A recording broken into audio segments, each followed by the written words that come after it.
నేను మీ ఈశ్వర్ ఈ6 న్యూస్ కి స్వాగతం. వార్తల్లోని ముఖ్య అంశాలు.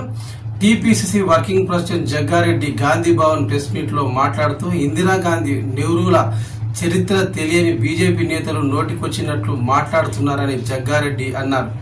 మోతీలాల్, జవహర్లాల్ నెహ్రూ, ఇందిరాగాంధీ స్వాతంత్రానికి ముందు పుడితే మోదీ, కిషన్ రెడ్డి, బండి సంజయ్, రఘునందన్ రావులు ఆ తర్వాత పుట్టారని అన్నారు. వీరికి కాంగ్రెస్ చరిత్ర తెలియాలంటే ఆదిత్య 369 సినిమా చూపించినట్లుగా టైం మిషన్లో 145 ఏళ్లు వెనక్కి తీసుకువెళ్లాలన్నారు. బీజేపీ పుట్టి 45 సంవత్సరాలు అయిందని తెలిపారు. రఘునందన్ రావు రాహుల్ గాంధీ విమర్శించే స్థాయి కాదన్నారు.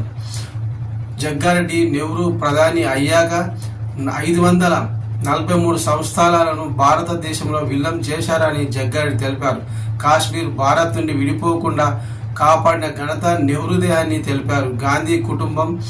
గాంధీ కుటుంబంపై చిల్లరగా మాట్లాడితే తాను కూడా చిల్లరగా మాట్లాడాల్సి వస్తుందని హెచ్చరించారు. కొత్త కమిటీల కూర్పు అద్భుతంగా ఉందని, స్థానిక న్యాయానికి ప్రాధాన్యం ఇచ్చారని తెలిపారు. అయితే పిఏసి కమిటీలో మంత్రి వెంకరెడ్డి పేరు చేర్చితే బాగుండేదని అన్నారు. ఆయన పేరును చేర్చాలని అధిష్టానాన్ని కోరారు.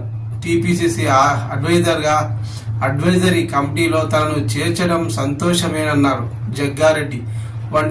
జానారెడ్డి వంటి సీనియర్ ఉన్న కమిటీలో తనకు అవకాశం ఇచ్చారంటే ప్రమోషన్ ఇచ్చినట్లేనని తెలిపారు. తనకు గాంధీ భవన్ అటెండర్ పోస్ట్ ఇచ్చిన సంతోషంగా పనిచేస్తానని తెలిపిన జగ్గారెడ్డి